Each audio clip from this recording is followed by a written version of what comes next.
Mabuti na, ganyan. Kanina, oh. Ha? Alam mo nga doon.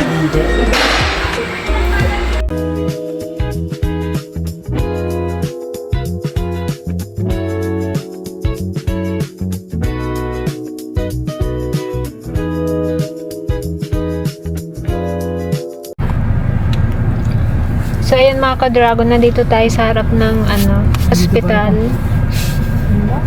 Iabot natin yung konting tulong kay kay Annalisa or kay Asang na binigay ni Ma'am from New York, California. New York. Pasensya na po sa pronunciation namin, hindi namin alam kung anong tamang pronunciation.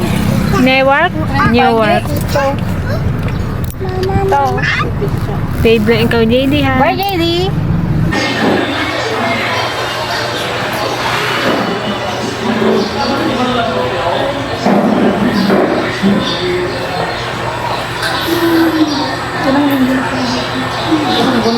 Sa ilipin. Hindi.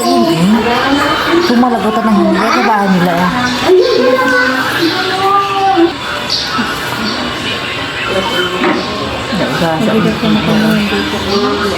Matigas na. Ayaw kasi na nagtangkil.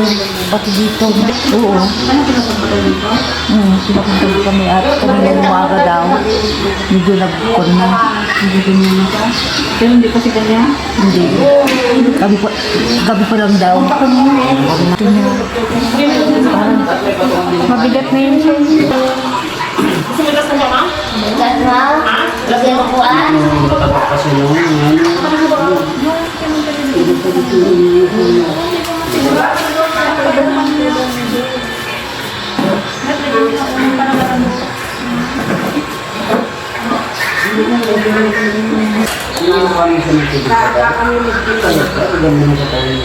Matigas. Pati yung kanya.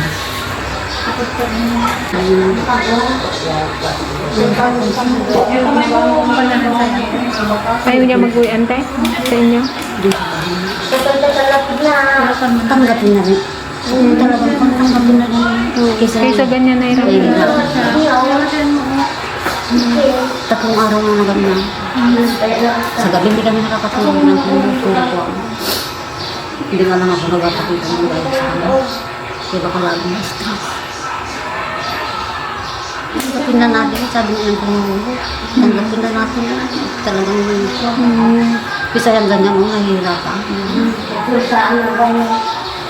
Halos din namin kaya ng pangungulog. Buhatin, Kabigat ng katawan. bago pa. Oo. Kung palitan ko ng gaya, pero hindi mag-buka rin lang naman. Doon magsabot yung ulo kung hindi pa rin. Ganyan. Talagang. Ang kaya niyo ba balik ka? Halos kami nga lang tatlong gising dito magdamag.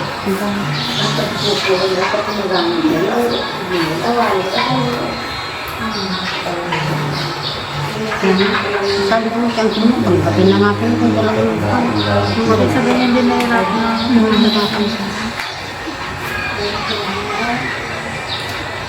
mga mabuti na ganyan kanina.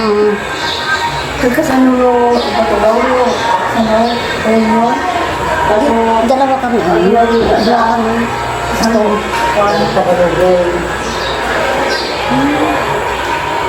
Kaya ang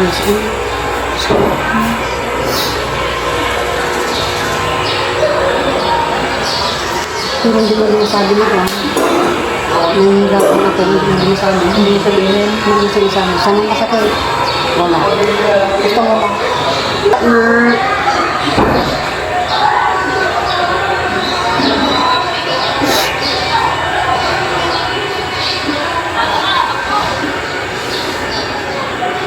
Talagang tingin na ng Diyos, bakit ba? Lahat ng tao, di magpunta. Hindi nga alam, masakit nila talaga. Pero mas masakit na kipunta nung nalakad siya, oh. Mas lalo ka ng mga. Dadalawa ko lang yun. Kaya nagpatawag ako doon. Para kako kung gusto mo lang pang makita na ko. Magpunta sila pa ako. Kung kahit sino nang yung patawagan ko doon kila Pise, kila rin. Kaya nagsagsag din itong mga ito. Hirap talaga sa kanina. Magsigaw pa kung mga hinga. Pinupunta rin sila eh. Wala man akong magawa. Naawa man ako pero wala man akong magawa. Ano na. Sabi ko kay Alvin, kaya natin ko. Sabi ko. Huwag mong pakita ng mahina ka kapit. Hindi mo ino? Magdadagang kayo mo ino? Ano ka? Ha? Ano ka? Hindi na.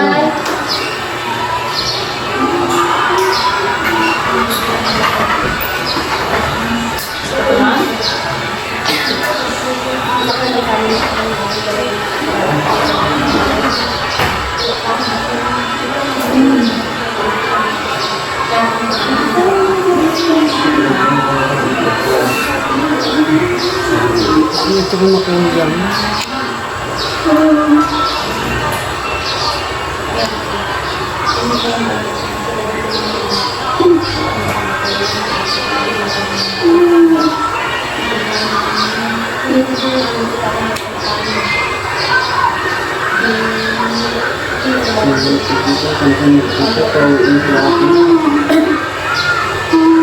Basta ko pang mga mera kaya pinatambak ko niya.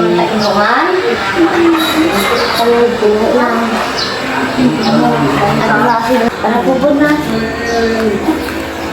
Kasi ano kita ito pinagdintatang pa? Kasi ano kita ito pinagtukong tatang pa? Iba ka may sasaka na. Iba ka sasaka na.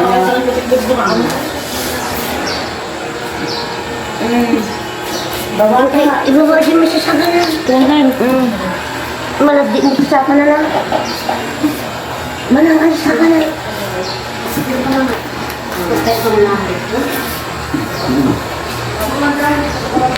Yan ang napayta.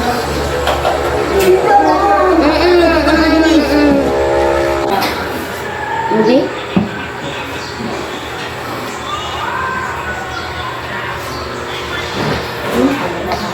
Naparaw. Kaya ako sa Tengen. Mas komportable siya sa ganyan. Ganun na lang. Ay, nabi sila pa naman yung nanay. Ang pagkabitan. Malabdi ka sa kanan? Yan? Kaya ka na Hindi, naipituka niya.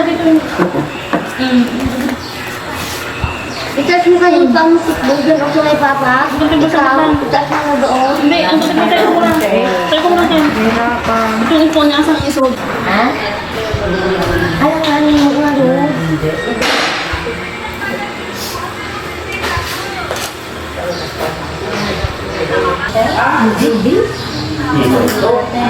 So yun guys, ayan nakita niyo naman po yung kalagayan ng anak ni Auntie Leslie. Dito ka na. Ilang araw na kayo dito, Tante? Mag-isang buwan na sa 18. Parang na-vlog namin siya guys. After 2 days ba? Dinala na siya dito. Dinala siya, diba? At saka mataba siya talagang conscious. Ngayon yung kalagayan niya, ang bigat na daw yung ganito niya. Puro tubig na siguro yun. Kasi pag ginano mo, lumulubog talaga yung mo. Matumi. Kamay mo. Dito ang payat pa. Parang gumagano lang talaga yung tubig sa ano. Dito na parang ito. Tapos nalagas na yung buhok niya, Ante, no? Pero mag-angay. Hindi, anong mo nga niyang pakiramdam? Hindi ko baga kung makayang Hindi daw siya nakalutang daw yung kanya. Buti guys, yung yung bata, hindi siya na dumadaing na may masakit. Hindi siya yung parang ayaw niyang nakakarinig ng Kaya hindi ko pinapakita na gayak ako sa kanya. oo, ayaw niya nakikita yung umiyak ng nanay niya. Kaya sige, sabi ko, lakasan ko lang, kaya ko siguro ako. Pero kung siguro, ayun,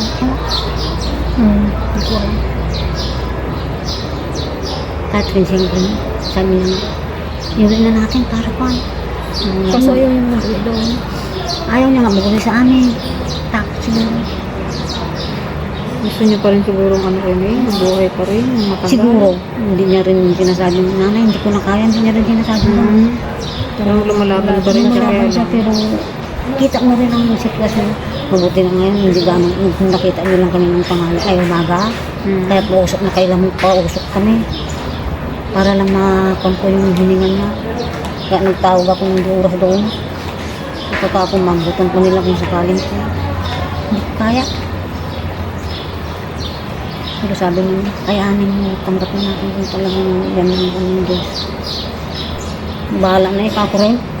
Ginawa mo naman din yung part mo na Sabi yung bubo. Ginawa na nalagaan namin siya. Nalagaan na namin. Ikaw ako, magkaroon sabi mo kasi kung anong masakit. Sabi ko, wala na. Sabi niya. Pero ewan. Kaya mo natin. Kaya, Para naman din namin, alam din naman namin nung mawala na. Yung may sakit lang. masakit Mauna lang yung sa- anak. Sa una lang po. Mauna pa sa'yo yung anak. Kaya, Ayun, kaya kami dumaan dito hindi, may binigay kasi na sponsor kay Butter. Masang.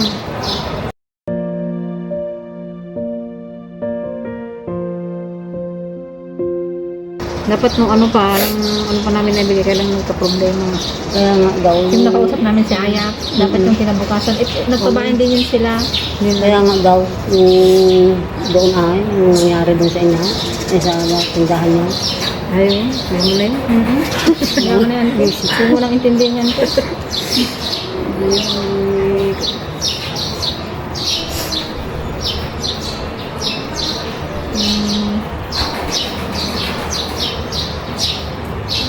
Kayo nang bahala kung paano, parang di ba pwede na iluwas? Di na kaya iluwas? Ewan mo. Pero sa kanya, malala yung parang iba na yung hinga. Ibang kung talaga. Kaya sabi nga rin ng tibubig. Bago pa lang sana. Sabi na rin ng tibubig. Sige, iuwi nyo na ganyan siya. Sabi niya, baka dyan pa lang sa daan. Kung na, sabi niya. Kaya kung talagang kukunin siya ng Diyos, hintayin nyo na lang dito, huwag nyo muna iuwi, sabi niya. Ng timubigay. Maraming salamat po sa tulong na binigay niyo po sa amin para may panggastos po sa anak ko. Kaya maraming salamat po ulit sa inyo. Stay strong, ante. Kaya mo yan. Manalangin lang lagi. Salamat. Hindi na rin kami magtagal. Ante. Bantay rin yung mga bata dyan at galing kami sa bayan. Kasama ng mga bata. Namili kami, Palengke. dapat magdaan na sana kami kanina. Kaya sabi ko, iputan na lang namin. Magbalitaan nyo na lang to kami. Sige. So yun guys, bali pa uwi na kami. Ayan, yung pala, grabe na rin pala siya. Kasi ang na ng mga kamay niya, parang puro tubig na. Ano yung sa baga talagang sakit na? Ano? Kidney. Hindi na. Kidney? Hindi na. Tsaka naglagas na yung buhok niya. Hindi na nagbabawas yung kidney. Ang bigat hindi nga makuha ng tatay buhatin dahil ang bigat ng ano niya. Ang tigas ng ganito niya. Oh, Tubig yan. wawa naman. Ilan taon na yan? Ilan taon na yun? Baka nasa 21 pa lang yun. Talaga? Graduate lang yun nung last year. 20 plus pa lang yun. Tapos nagtrabaho sa Laguna ng ilang buwan. Yun, after nung nagtrabaho siya, parang nagkakasakit na siya. Umuwi na siya dito. Tapos yun na, dire-diretso na yung pagkakasakit niya. Wala, hindi na rin nila napagamot. At syempre, hirap sa buhay. Hello guys, ayan, good morning sa inyo. Ayan, ibabalita ko lang sa inyo guys yung pinuntahan namin kahapon sa ospitalis. Wala na daw. Kaninang umaga, madaling araw lang daw siya nawala. Ayan, sobrang nakakalungkot din kasi syempre yung bata gusto niya pa ding talagang lumaban, kaya lang hindi na kaya. Pero nakita ko naman din yung kalagayan niya kahapon. Talagang mahirap na rin talaga siya.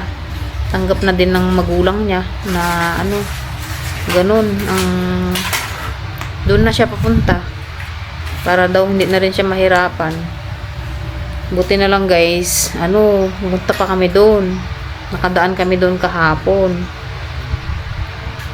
Nung nakaraang kasi nagchat pa yan siya na ano daw, dalawin daw namin siya doon. Kaya lang nabisi rin sa tindahan at nagka-problema nga din sa tindahan. Hindi kami agad nakapunta.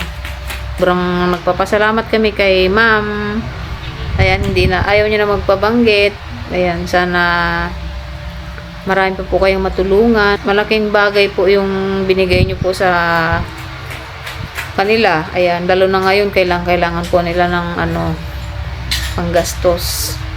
Siguro dadalaw na lang dun kami dun kapag nauwi na siya dito sa Barangay Manoo. Ayan, thank you so much po ma'am. God bless po sa inyo. Mag-ingat po kayo dyan. Ayan, sana po ay marami pang blessing na dumating po sa inyo. Thank you po.